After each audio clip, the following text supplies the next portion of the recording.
There was, though, you see, there was a division in the history of Zen. There was a critical point in the 17th century when there were two very great masters, Hakuin and Bankei. Now, the 17th century is tremendously important in Japanese history because that was a time of what you might call the democratization of culture.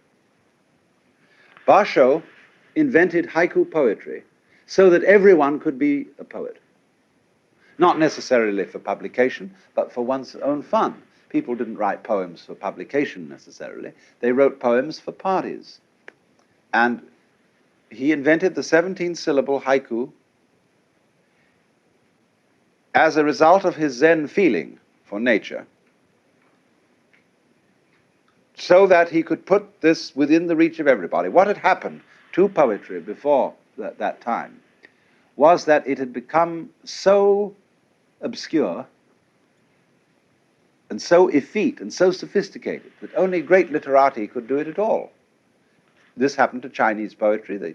There were so many references to other poems. It was like reading T.S. Eliot. You know, in the four quartets.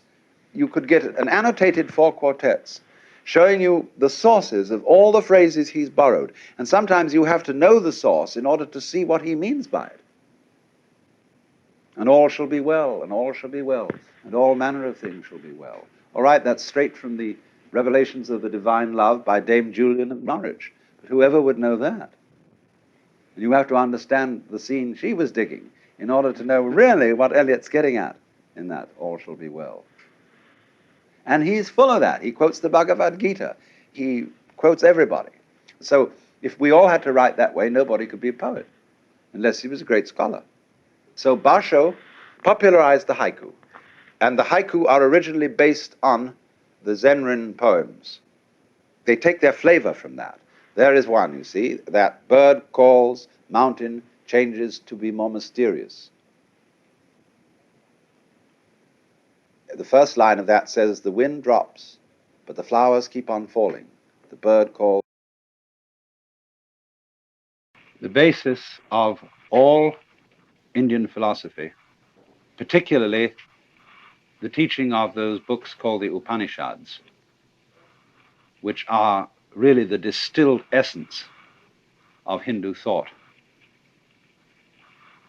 The basis is called the self.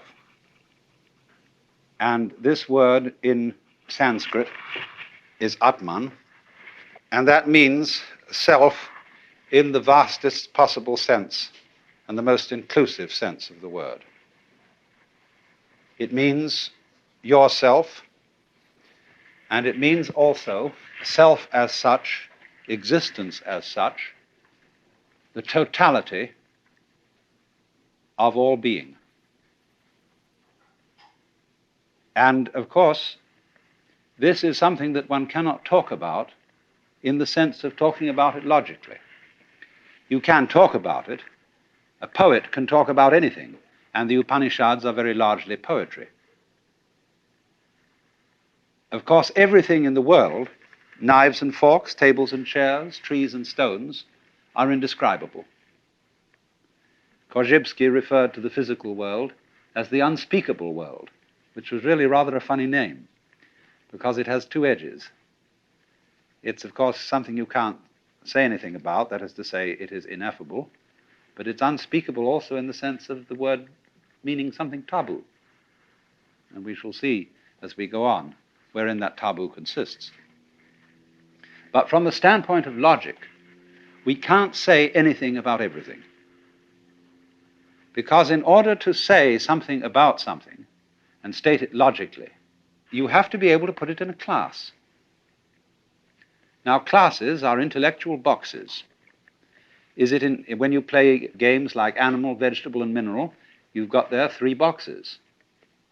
And when you come to think of it, you don't know any one without another. Because in order to have a box, there must be what's inside the box and what's outside the box. And then by this method of contrast, we can make a logical discussion about things. All words, therefore, are labels on intellectual pigeonholes. But then, when you come to what fundamentally is, then you're without a box, and you can't talk logically. Of course, you can distinguish is from is not, but only in a very limited way, as I can say, I have a pen in my left hand, I do not have a pen in my right hand.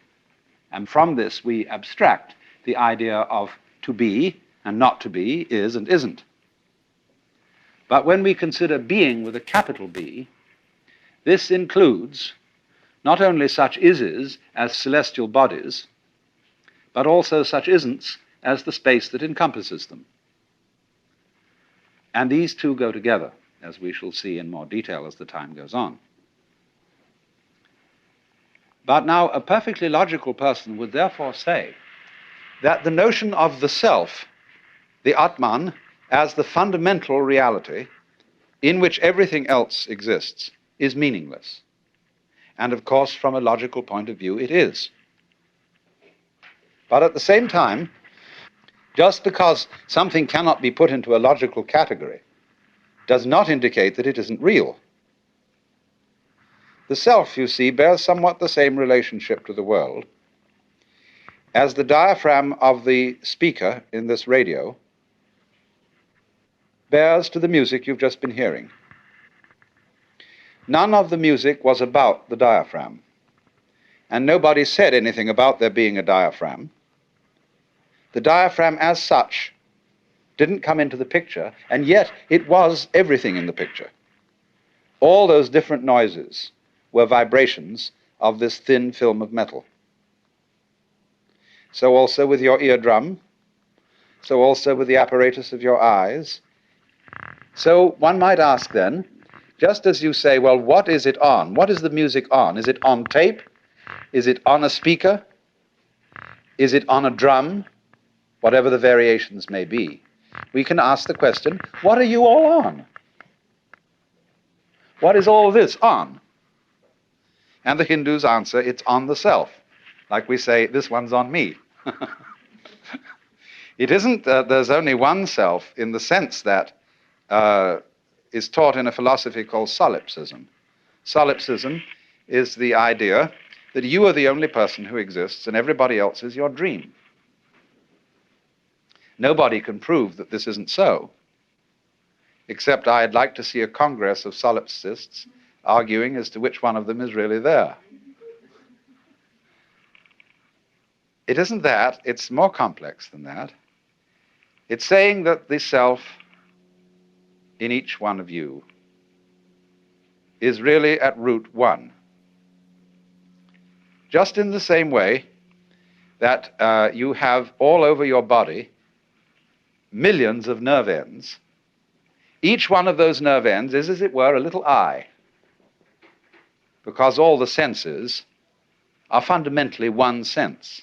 There are various forms of touch. And the most delicate of the forms of touch is, of course, the human eye.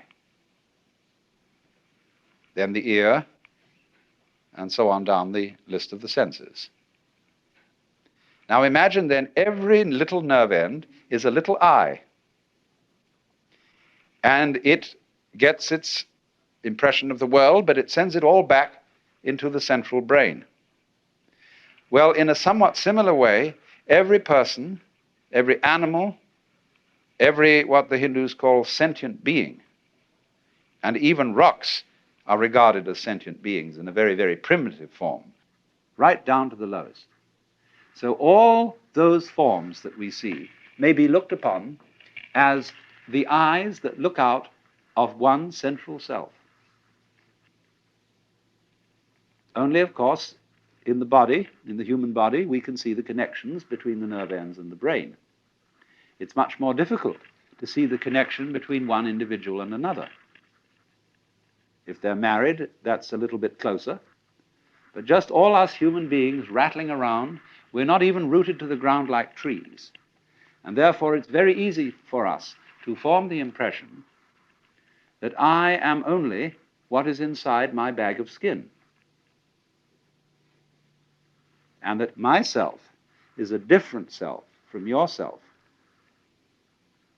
And we're all therefore fundamentally disconnected. And so your apparent disconnection, the fact that you are not tied to other people with umbilical cords or some kind of wiring that gives you one mind, nevertheless, we do have one mind, in the sense that, for example, all of us turn out to be approximately the same shape. 2 eyes, 2 nostrils, a mouth, 2 hands, 2 legs, and so on. A haiku poem, Japanese haiku, says 100 gourds from the mind of one vine. And so it is with people. And so it is with everything in the world. That's just from a purely physical point of view. But going yet deeper,